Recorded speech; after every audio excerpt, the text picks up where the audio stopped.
Hello everyone, I am Shivani and welcome to civil series. जसं की आत्ता आपण पाहिलं, असे बरेचसे व्हिडिओ आपल्या चॅनलवर अपलोड झालेले आहेत आणि या व्हिडिओजला तुमचा खूप चांगला प्रतिसाद आहे. कमेंट सेक्शनमध्ये तुम्ही अशा कमेंट्स केलेल्या आहेत की हे व्हिडिओ तुम्हाला खूप हेल्पफुल आहेत, यामुळे तुमची खूप चांगली रिव्हिजन होतीये आणि हाच माझा हेतू होता की तुमच्यापर्यंत क्वालिटी कंटेंट पोहोचवण्याचा आणि तोच क्वालिटी कंटेंट मी इथून पुढेही तुमच्यापर्यंत पोहोचवत राहील. त्यासाठीच आपण आपल्या चॅनलवर एक नवीन सिरीज स्टार्ट केली होती, न्यूमेरिकल सिरीज. ठीक आहे, ही न्यूमेरिकल सिरीज आपण BMC साठी घेत होतो आणि BMC ज्युनियर इंजिनियर एक्झाम तर झालेली आहे, सब इंजिनियर एक्झाम राहिली आहे, रिमेनिंग आहे ती, आणि त्याचबरोबर महाट्रान्सको एक्झाम सुद्धा होणार आहे. या दोन्ही एक्झामचा जवळपास सिलेबस सेम असल्यामुळे आपण ही सिरीज जी आहे ती BMC आणि महाट्रान्सको या दोन्ही एक्झामसाठी कंटिन्यू करणार आहोत. आत्तापर्यंत मी पहिल्या 2 व्हिडिओजमध्ये पार्ट 1 आणि पार्ट 2 मध्ये फक्त न्यूमरिकल्स घेतले होते. आता हा जो थर्ड पार्ट आहे यामध्ये आपण न्यूमरिकल्स तर घेऊ, पण थोडे थिअरी क्वेश्चन सुद्धा सोबत घेऊ. ठीक आहे, तर आपण आजच्या या नवीन व्हिडिओला स्टार्ट करू. First question, determine the net couple movement acting on the beam following beam shown in figure given that 500 Newton is acting at midpoint of beam AB. Okay, तर इथं हा बीम गिवन आहे. या बीमवर मिड पॉइंटला 500 Newton हे load act करते आणि आपल्याला फाइंड आउट करायचे net couple movement acting on this following beam. ठीक आहे, इथे ही डायग्राम दिसतीये तुम्हाला जी गिवन आहे, ही फर्स्ट डायग्राम. आता या डायग्राम मध्ये काही चेंजेस आपल्याला करावे लागतील टू सॉल्व दिस न्यूमरिकल. इथे 500 न्यूटन ऍक्ट कसं करतंय मिड पॉइंटवर, so 3 meter from this side, 3 meter from this side. Movement एक ऍक्ट करते अँटी क्लॉकवाइज, जे आहे 500 न्यूटन मीटर, जे आहे 500 न्यूटन मीटर इथं घेतलेली आहे. आता इथे या बीमवर काय दिसतंय की एक अपवर्ड फोर्स ऍक्ट करतोय बीमवर आणि एक डाऊनवर्ड फोर्स आहे. अपवर्ड आहे 500 न्यूटन, डाऊनवर्ड आहे 400 न्यूटन.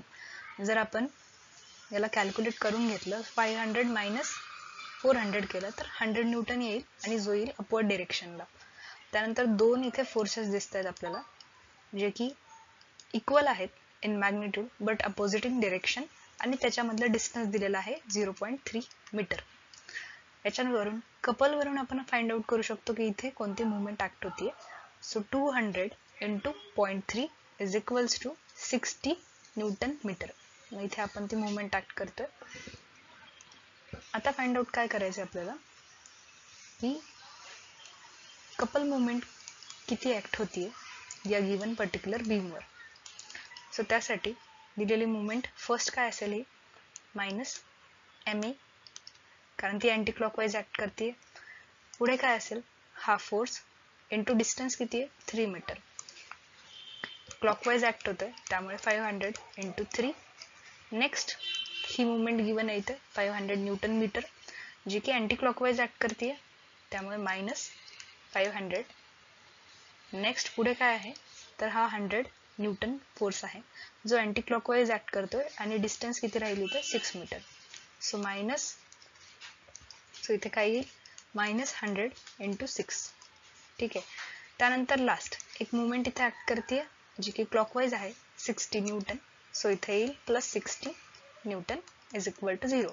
ओके, आपण A या पॉइंटवर या सगळ्या मुवमेंट कॅल्क्युलेट करतोय. सो याचं सिम्प्लिफिकेशन करून घेऊयात. सिम्प्लिफिकेशन काय येईल इथे 1500 येईल minus 500 minus 600 plus 60 equal to 0. So minus MA is equal to इथे 1000 येईल मायनस 600 केलं तर इथे 400 येईल प्लस 60. सो लास्ट आन्सर काय येईल, सो मुवमेंट कपल मुवमेंट किती येईल इथे, किती ऍक्ट करते couple moment is 460 newton metre. Okay, so इथे आपला आन्सर काय येईल 460 newton metre.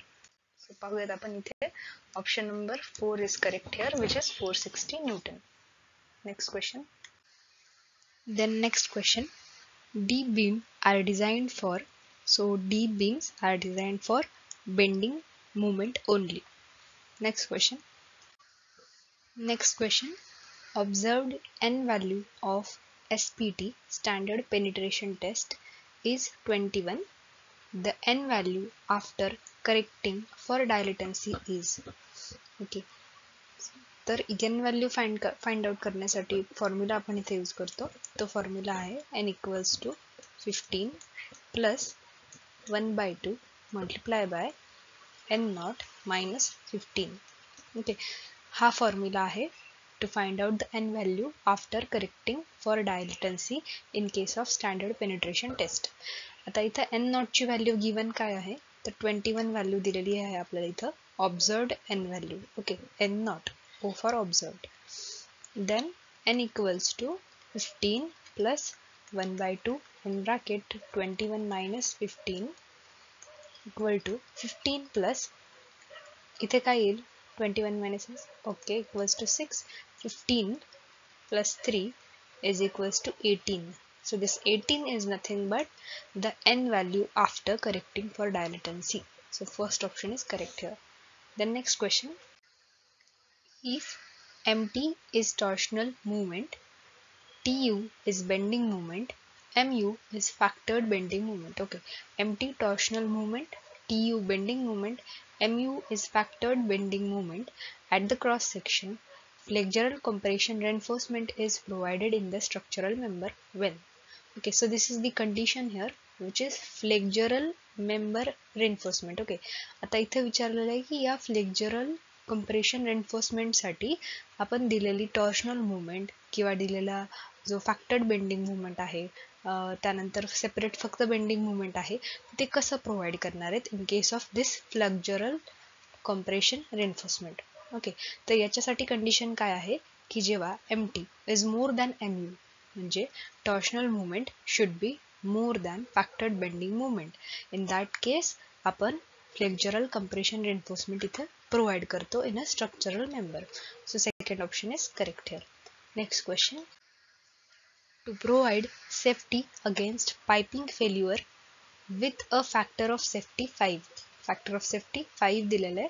What should be the maximum permissible exit gradient. Find out काय करायचं आहे, maximum permissible exit gradient for soil with specific gravity of 2.5 and porosity 0.35.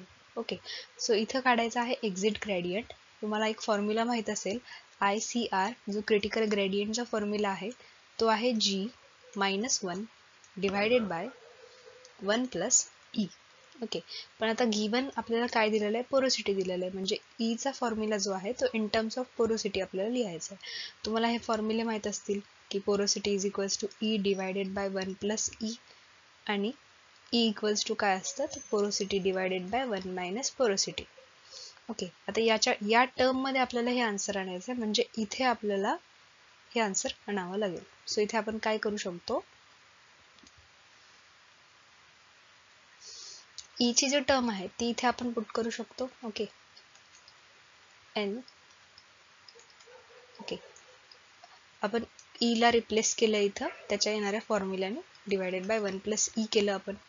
Okay, इथे लिहिते मी आता पुढचं. सो 1 प्लस E हे जे डिनॉमिनेटर मध्ये आहे त्याला आपण या साईडला घेऊ आणि रिमेनिंग पार्ट आहे तो तिकडे जाईल. 1 मायनस डिवायडेड बाय, सो हे कॅन्सल होईल, म्हणजे रिमेनिंग आन्सर काय येईल आपलं, 1 plus E is equals to 1 divided by 1 minus porosity. Okay, हे इक्वेशन येईल, म्हणजे आपण इथे काय करू शकतो, या 1 प्लस E ला रिप्लेस करू शकतो याने. ठीक आहे, मी बाकीचं कट करते. ओके, आता इथे आपण काय करणार आहेत, आलेली जो व्हॅल्यू आहे ही व्हॅल्यू आपण इथे पुट करू. ठीक आहे, ICR is equals to G-1 divided by, आता इथे डिवायडेड येईल का, कारण इथे 1 बाय 1 प्लस E असं दिलेलं आहे, म्हणजे याचं काय येईल तर रिव्हर्स येईल, म्हणजे मल्टिप्लाय मध्ये जाईल आता हे 1 मायनस पोरोसिटी. ठीक आहे, इथे आपण आता व्हॅल्यू पुट करून घेऊ. G ची व्हॅल्यू किती गिवन दिलेली आहे, 2.5.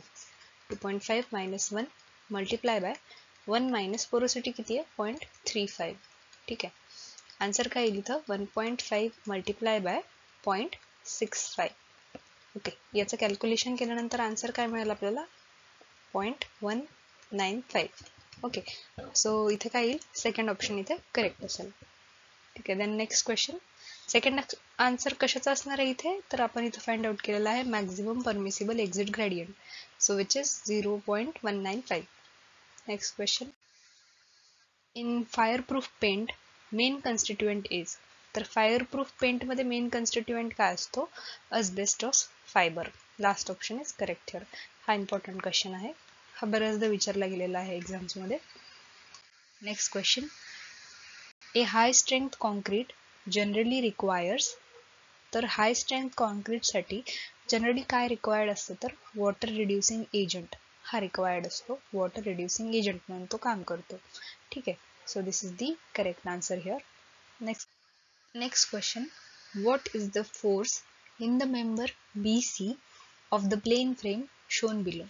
ओके, हा जो मेंबर BC आहे या मेंबरवर किती फोर्स ऍक्ट होतं हे आपल्याला कॅल्क्युलेट करायचं आहे. ठीक आहे, आपण इथे आपल्याला फोर्स फाइंड आउट करायचा आहे इन मेंबर BC. त्यासाठी आपल्याला फर्स्ट कॅल्क्युलेट करावं लागेल इथे RC ची रिॲक्शन. तर इथे आपण कन्सिडर करू moment at A which is equals to 0. त्यासाठी काय करावं लागेल इथे RC into 6 minus 10 into distance काय होईल इथे आपल्याला हे वर्टिकल डिस्टन्स काय येणार आहे. So that vertical distance is nothing but sine 6 into sine 60 is equal to 0. RC ची व्हॅल्यू इथे काय मिळेल आपल्याला 5√3. ठीक आहे, त्यानंतर आता इथे जॉईंट कन्सिडर करू आपण C जॉईंट वर एक RC फोर्स ऍक्ट होतं. त्यानंतर हा एक मेंबर आहे AC. ओके, आणि हा एक मेंबर आहे BC. इथे आपण डिरेक्शन कन्सिडर करू इनवर्ड, इथेही इनवर्ड डिरेक्शन कन्सिडर करूयात. ठीक आहे, त्यानंतर पुढे वर्टिकल जे फोर्सेस आहेत ते इक्वेट करू आपण इथे. वर्टिकल फोर्सेस मध्ये फर्स्ट येईल RC, अपवर्ड ऍक्ट करतोय म्हणून प्लस घेऊ आपण. त्यानंतर या फोर्सचा म्हणजे BC मेंबरचा वर्टिकल फोर्स काय येईल इथे आपल्याला, इथे साइन 60 आहे. ज्या साइड जवळ अँगल दिलेला असतो त्याला आपण कॉस घेतो आणि ज्या साइड जवळ दिलेला नसतो त्याला आपण साइन घेतो. तर इथे काय येईल minus BC sine 60 degree equal to 0. इथे जर आपण कॅल्क्युलेशन केलं, सो दिस इथे जर आपण कॅल्क्युलेशन केलं, RC ची व्हॅल्यू इथे 5√3 आलेली आहे. सगळ्या व्हॅल्यूज आपण इथे पुट केल्या, तर BC ची व्हॅल्यू आपल्याला इथे काय मिळेल 10 किलो न्यूटन. ठीक आहे, 10 किलो न्यूटन. आता 10 किलो न्यूटन इथे काय आपण इथे इनवर्ड आपण कन्सिडर केलेले, याचा अर्थ कंप्रेशन असेल. आपण ऑप्शन्स पाहू, तर ऑप्शन मध्ये 10 kilo newton compressive force is the fourth option. So इथे फोर्थ ऑप्शन करेक्ट असणार आहे. Next question, then last question, CPM network is updated. So CPM network is nothing but critical path method, and this network is updated whenever there is a difference in the planned and actual performance. So here first option is correct. तर हे झाले आपल्या आजच्या सेशनचे theory plus न्यूमेरिकलचे MCQs. ठीक आहे, तर या क्वेश्चनची practice करा आणि नेक्स्ट व्हिडिओ लवकरच येईल. Thank you for watching this video.